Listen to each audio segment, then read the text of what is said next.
Gran gusto de saludarlos en este nuevo programa de Corrientes de Pensamiento.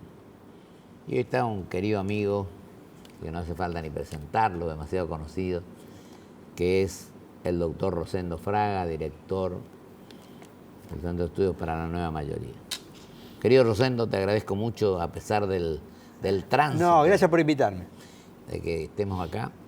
Así que yo te dejaría que vos empieces después del fallo de la Corte, cómo estás viendo la situación en este momento. Vos sos un analista. Mira, yo creo que de primer nivel. Viste, un poco saliendo del día a día, viste, la gran cuestión política es el proyecto de reforma de la Constitución y eventual candidatura de Cristina en 2015. Este es el tema central y es el resultado de la elección del 2013 el que va a determinar si esto es posible o no posible. Yo pienso igual que vos. Vos creés que no hay 2015 sin 2013, ¿no? No, absolutamente. Totalmente. Mira, esto, viste, me baso, yo siempre creo que la historia es un instrumento, sí, señor, que siempre es muy útil para el análisis político. Te escuché cuando la ley se despeña que hiciste un análisis magnífico en la facultad, en el Salón Rojo de la Facultad de Derecho. Entonces vos fíjate, yo diría 20 años atrás, porque ya es 2013, 1993, claro, la elección previa a la finalización del mandato de Menem, sí, fue la clave. Sí, Menem sacó 43%, 43, con una oposición desarticulada. Y con esto pudo crear el contexto político que le permitió negociar con un sector de la oposición, el radicalismo de Alfonsín en ese momento, los 2/3 que no tenía en el Congreso. claro. Bueno, no quiere decir que esto se va a repetir ¿Vos llevando el automáticamente. Pacto de Olivos? Claro. Claro. Bueno, Yo esto es fui un constituyente. antecedente para mirar lo que viene. ¿Qué quiere decir esto? Es una referencia, no es automático, pero si el gobierno gana con el 43% de la elección legislativa y la oposición está desarticulada, cuidado, no es imposible que logre avanzar en su objetivo. Esto de ayer o antes de ayer, el Día de la Democracia, esta foto común entre Sí. varios opositores, ¿te parece que tiene solideo? No, yo creo que es importante, ¿por qué? Porque no es un hecho aislado. Es claro. Esto empieza, yo te diría, ya a comienzo de septiembre, cuando Exacto. todas las fuerzas opositoras, desde el PRO hasta Pino Solanas, coinciden en la defensa de Puig. ¿Te acordás? Exacto, El auditor general de la Nación. claro, el Un doctor segundo Puig, paso que es un lo gran- tenés el 31 de octubre, cuando 28 senadores firman el compromiso de oponerse a la reforma Y de la 107 elección. diputados, pues. 6 de noviembre, 107 diputados. Y ahora es este compromiso de defensa de la democracia en torno a la independencia de la justicia, donde también tuviste desde el FAP hasta el PRO. Entonces, no es un solo hecho. Yo creo que quizás la gente es demasiada crítica con la oposición, como diciendo no hacen nada. La oposición está No coincidiendo. creo que ha mejorado mucho en los últimos La oposición está coincidiendo en lo institucional, que esto es lo más importante. ¿No es cierto? Y una elección legislativa como la del año que viene no es necesario tener una sola lista. fortalecer las ¿No instituciones. es cierto? Entonces, y esto me parece que es muy importante. Entonces la oposición me parece que ha dado pasos importantes. Quizás hoy la están castigando, yo te diría exageradamente. Pero hay una presión enorme hacia la justicia. Hay un consejo de la magistratura que no es el que yo conocí y que integré. Y además, vos hablabas de este tema, yo creo que el cacerolazo nos ha hecho mejorar a todos, ¿no crees? Bueno, claro, yo lo llamo... La manifestación es espontánea del pueblo. Bueno, pero yo creo que este es el punto. Viste que en política el imponderable es ese factor que no lo podés calcular. Es claro. Después no lo podés ponderar. Tampoco Bueno. puedo hablar mucho de candidatura 2015, como hablábamos con vos la otra vez, porque creo que acá lo que hay que preocuparse es del año que viene ahora. Claro, entonces vos fíjate que... Y otras cosas también del el país. 13 de septiembre fue el gran imponderable. Claro. Porque si vos fijate, todo esto que analizábamos de la oposición, de estos hechos de la oposición, si no hubiera habido un 13 de septiembre ¿No? y un 8 de noviembre, probablemente no los hubiéramos No hubiera tenido. pasado. Es más, vos fíjate, el 13 de septiembre hay un hecho imponderable que cambia, es decir, tenés la primera protesta importante, Claro. convocada a las redes sociales, bueno, y el Senado lo tenés el 31 de octubre, y diputados el 6 de noviembre, 2 días antes del 8 de noviembre. Es de la otra Claro, manifestación. entonces en alguna medida vos fíjate, el punto de De las inflexión redes es el sociales. 13 de septiembre, que empieza a producir un cambio en la situación política. Como también el papel del sindicalismo opositor y sus aliados sociales, pues fíjate, primero el 10 de octubre llenan la Plaza de Mayo y después, 20 de noviembre, el paro general. Y te iba a decir, ahora va a haber el 30, otro paro general, el 29 o 30. No, yo creo que el 19 de... No es paro, sino una Vas a manifestación. tener el 19 de diciembre una marcha hacia el Congreso Marcha. del sindicalismo opositor, para presentar 1 millón de firmas que han reunido pidiendo la universalización de las asignaciones familiares. Pero también, en alguna medida, fíjate, la movilización del sindicalismo opositor con sus aliados sociales, Federación Agraria, FUBA, ciertos movimientos sociales antikirchneristas, se da también a partir de que las redes sociales ponen en marcha la protesta. 10 de octubre, 20 de noviembre. ¿Me entendés? Ahí. Rosendo, yo digo otra cosa. ¿Vos no creés que el gobierno ha presionado demasiado a la justicia, el oficialismo, muy concentrado en atacar al Grupo Clarín? Bueno, mirá, libertad de prensa de alguna manera. Y esto hace como que se olvidaran de todos los otros problemas, de que hay argentinos que no llegan a fin de mes, de que hay un porcentaje de otros que apenas llegan, comiendo a favor, y de otros temas, que la agenda de los políticos no es igual, o la agenda de la gente no es igual a la agenda del gobierno. Yo creo que es así, y esto claramente es así. Lo que sucede es que tras, ¿viste? Lo que describías, movilización de las redes sociales, coincidencia opositora en lo institucional, paro general del sindicalismo opositor, para el gobierno demostrar que sigue teniendo el poder ha pasado a ser vital. Claro. Entonces, ¿qué es lo que pasa? ¿Viste? Demostrar que esto no ha afectado el poder, que esto no afecta, pasa a ser vital. Esto le dio al 7 de diciembre y el tema del conflicto con el Grupo Clarín, ya no solamente dejó de ser el conflicto mediático, pasó a ser un conflicto político, a través del cual el gobierno quería demostrar que seguía teniendo el poder. Esto se neutralizó y en alguna medida la crisis con la justicia es una consecuencia probablemente no deseada en el gobierno, claro, del conflicto con Clarín, donde, bueno, hubo muchas presiones y la justicia, a través de esta comisión para Independencia de la Justicia, que integran representantes de la Corte, Cortes Provinciales, Asociación de Magistrados, dio un comunicado el día jueves que me parece que es lo que dio el respaldo al fallo de la Cámara, porque ese comunicado salió un par de horas antes del fallo de la Cámara prorrogando la cautelar en el conflicto con Clarín. Y el tema de la Corte, ya apeló hoy el Ejecutivo con respecto a... Sí, presentó el recurso extraordinario. Mejor dicho, apeló presentando el recurso extraordinario por el rechazo del Persaltum. Sí.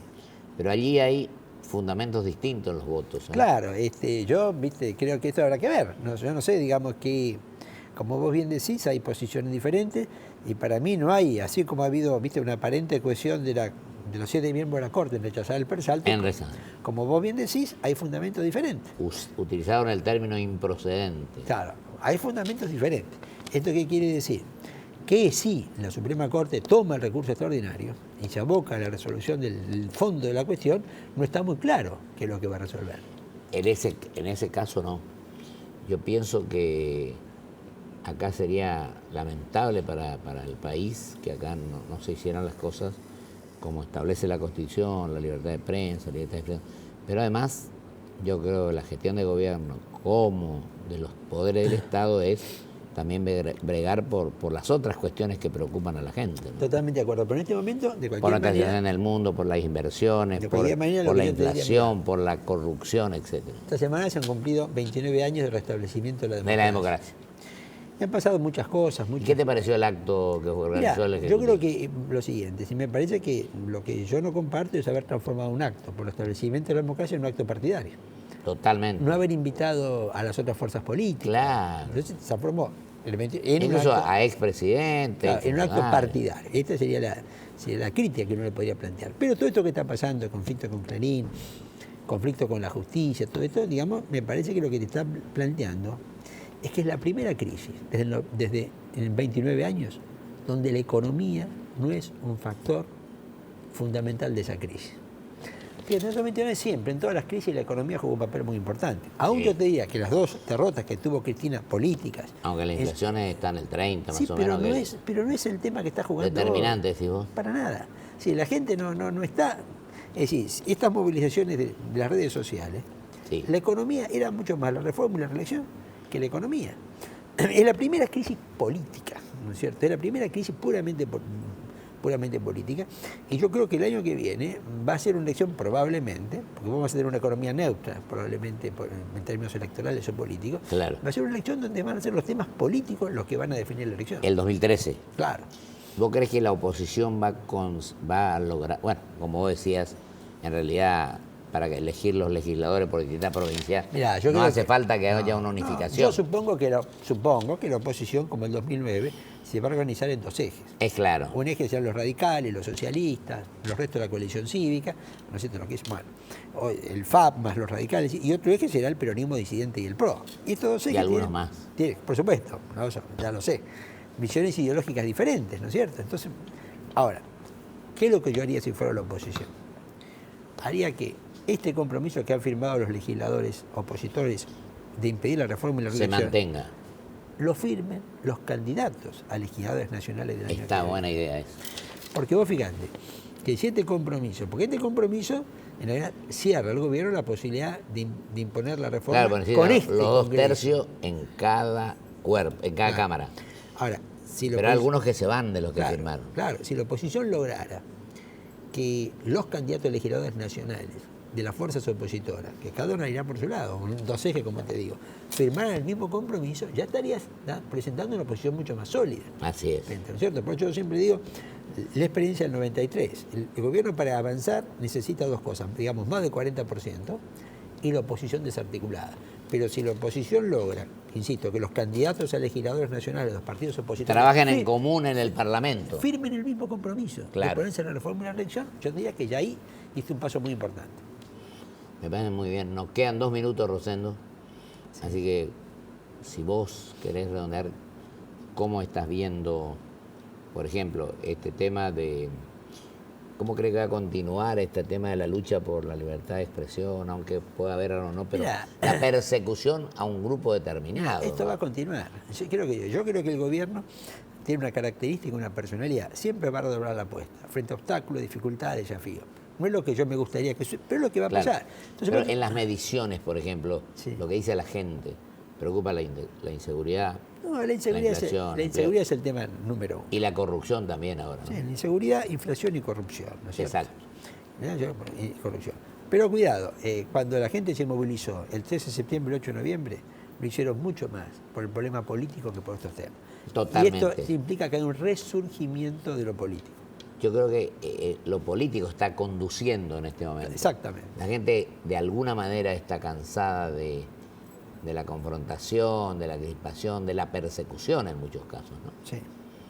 Y de llévese por delante a quien quiera. Bueno, por eso yo creo que el poder ha encontrado límites. Pero frente a estos límites, mi opinión, redobla la apuesta. Rosendo, querido, te agradezco. No, muchas gracias por invitarme. Seguimos hablando de varios temas más que nos quedan, ¿eh? Así es. Te agradezco muchísimo y te felicito por la tarea que estás realizando. No, gracias a vos. Muy amable. Vamos a un corte y volvemos con las conclusiones.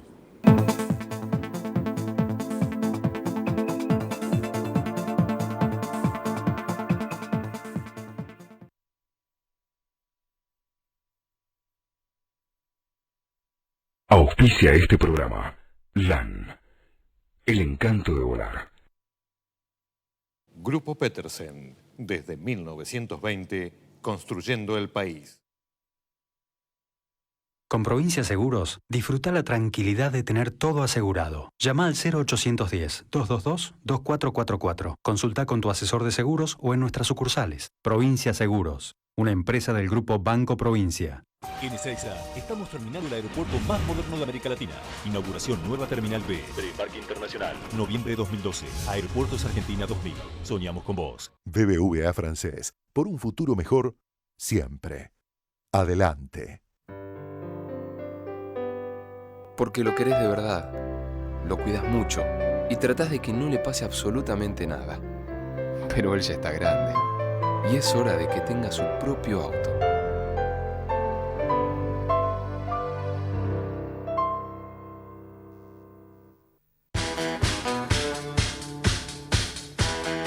We can definitely make her beautiful. Hace milagros acá, entonces. Eso lo entendí.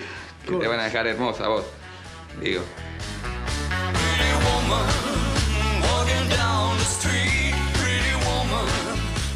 La prueba de 168. Con Quiero de Banco Galicia siempre podés canjear tus puntos por lo que quieras, cuando y donde quieras. Entrá a quiero.com.ar. Banco Galicia. Cada día más.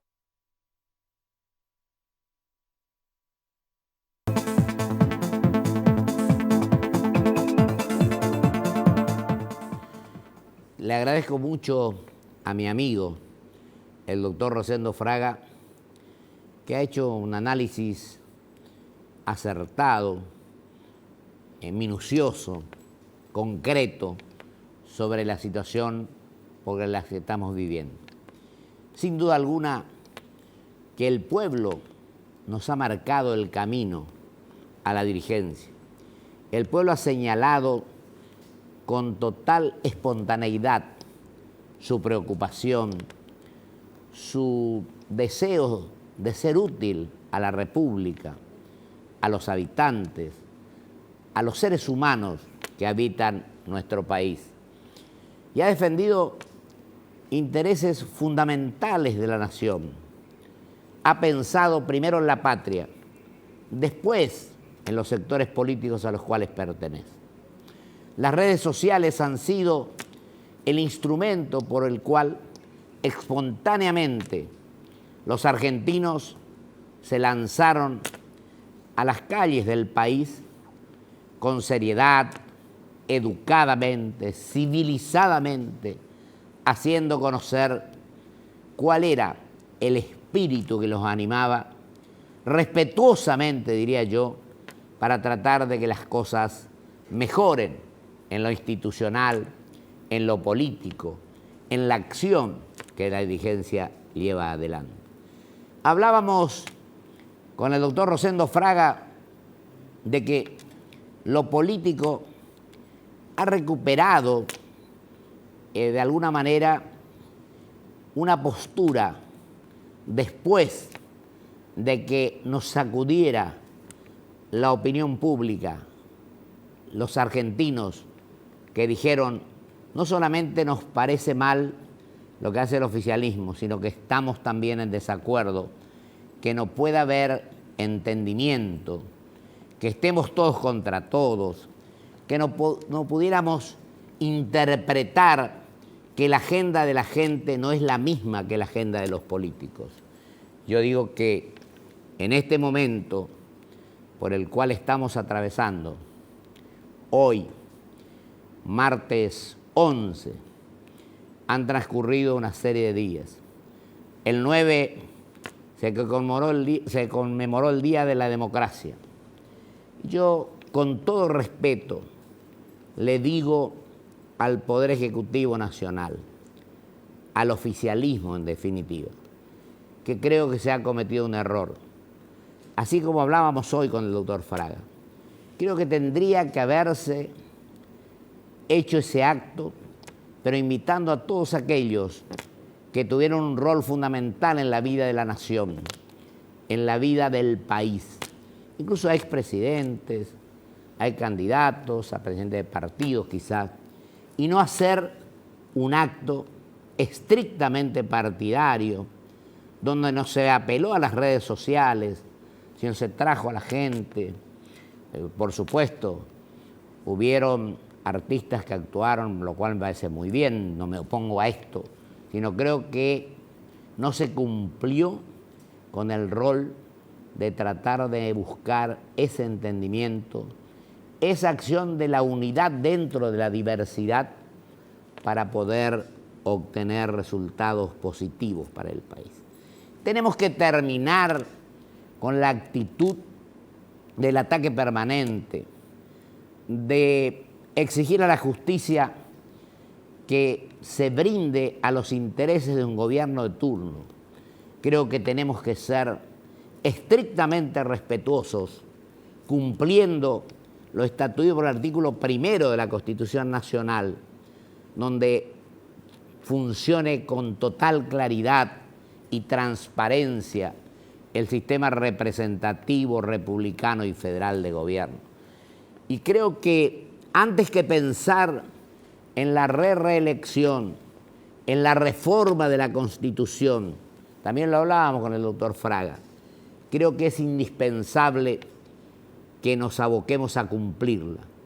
Y allí viene un tema que estos días ha tenido una repercusión enorme, el ataque a un grupo periodístico determinado, o a algunos.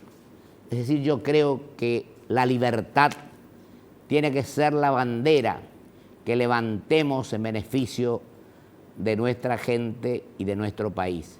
Y la madre de todas las libertades, sin duda alguna, es la libertad de prensa, la libertad de expresión, porque creo que el gobierno tiene que tratar en forma igualitaria a aquellos que lo critican, a aquellos que los elogian. Todos cometemos errores. Tenemos que tener la suficiente envergadura y la suficiente capacidad y humildad, mejor dicho, para reconocer los errores. La soberbia es muy mala consejera. Yo pienso que el país está reclamando de la dirigencia transparencia, está reclamando coherencia, está preocupada por la inseguridad, por el empleo, por la inflación y también por la corrupción. Entonces tenemos el compromiso que tenemos que asumir entre todos de velar por los intereses generales. El individualismo, el pensar en nosotros mismos, no sirve más a esta altura de los acontecimientos.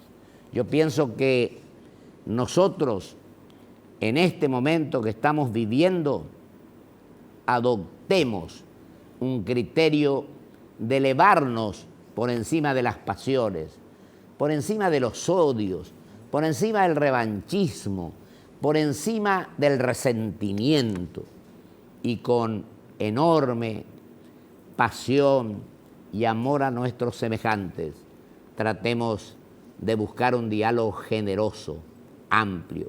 Busquemos la reconciliación, busquemos la paz, busquemos discutir civilizadamente y nos debemos un gran debate nacional por el cual, mejor dicho, vengo bregando de hace mucho tiempo. Yo creo que acá no es necesario que coincidamos en todo lo que planteamos. Tenemos el compromiso de estudiar, de analizar, de planificar, de pensar en el mediano y largo plazo. Y para que nuestro país tenga inversiones genuinas, para que nuestro país luche contra la inflación, para que nuestro país tenga inversiones directas no solamente del exterior, sino también de los argentinos, para que las fuentes de trabajo existan y no lleguemos al 45% en que está el gasto público por cargar en demasía la planta del Estado. Creo que tenemos la obligación y el compromiso de pensar en grande, de pensar que alguna vez estuvimos en el quinto, sexto lugar en el mundo. Nuestra inserción internacional también tiene una enorme significación. Y digo yo que cuando nos abocamos a la tarea de conducir, ya sea el destino de un país, de una provincia, de un municipio, de lo que fuere, no tenemos que tenerle miedo a la inteligencia. Tenemos que convocar a las personas que tengan la suficiente formación intelectual y la suficiente envergadura moral, pero que además tengan capacidad de gestión, porque con simples anuncios las palabras no pueden quedarse en eso, en anuncios, en brillantes discursos. Tenemos, como decía Ortega, argentinos a las cosas. Y yo para esto voy a recoger un solo ejemplo, acordándome, mejor dicho, del nordeste argentino. Yo hablaba de que tenemos que tener la suficiente envergadura, tenemos que crear la infraestructura necesaria, vivienda, caminos, energía. Y cuando digo energía, estoy hablando de un tremendo déficit que tenemos. Una de las razones por las cuales estamos en el 7º lugar en Sudamérica en cuanto a las inversiones directas del exterior. Tenemos una inflación que no la denunciamos como corresponde. El INDEC habla del 8% cuando estamos en el 30%. Ahí nos está restando competitividad con el resto de los países del mundo. Y otra cuestión que es elemental, fundamental, es la de tener continuidad en los actos de gobierno. Acá viene un gobierno echa por tierra todo lo que hizo el anterior y quiere perpetuarse incluso en el poder cuando hablamos de reelección. Por eso creo que esta demostración ciudadana en las manifestaciones que se han hecho, creo que produjeron el efecto de que los políticos despertáramos y viéramos la realidad y nos diéramos cuenta de que la juventud está harta de nosotros, que los ciudadanos también. Y yo en esto, en lo que quiero coincidir, o mejor dicho, reiterar, es que también la gente honesta, la gente que tiene formación, la gente transparente, no se aleje de la política. Es una convocatoria que les quiero formular a mis compatriotas. Creo que tienen que ser protagonistas, tanto los jóvenes como los que no son jóvenes, porque es la mejor manera de producir el efecto que estamos buscando. Luchar contra la corrupción, fortalecer las instituciones, respetar la Constitución, el sistema republicano federal de gobierno y el representativo, por supuesto, y que los tres poderes funcionen como realmente corresponde. En definitiva, se me va el tiempo y quiero terminar diciendo, como decía un filósofo francés, que la democracia no es coincidir en todo. La democracia, en definitiva, es el disenso, donde hagamos valer, llegamos a escuchar las distintas posturas. Yo creo que del diálogo, del debate abierto a todas las materias, a todas las disciplinas, de ese disenso va a surgir la conclusión, la síntesis que va a servir para un proyecto de país que todos anhelamos, para lanzarnos hacia el futuro como los argentinos están esperando de nosotros, para que volvamos a ser ese gran país que ocupara un destacadísimo lugar en el concierto de las naciones del mundo. Dios quiera que nos guíe este criterio, que analicemos y estudiemos y planifiquemos los temas, y en este año electoral que va a ser el 2013, sean electos aquellas personas que van a cumplir estrictamente el mandato que les otorgan sus mandantes, aquellos que los votan, cualquiera sea el partido al que pertenezcan, y que entre todos, en el disenso, vamos a encontrar el camino correcto que nos lleve a un futuro mejor y al bienestar de nuestros compatriotas. Dios así lo decide. Muchísimas gracias. Hasta el próximo programa, si Dios quiere.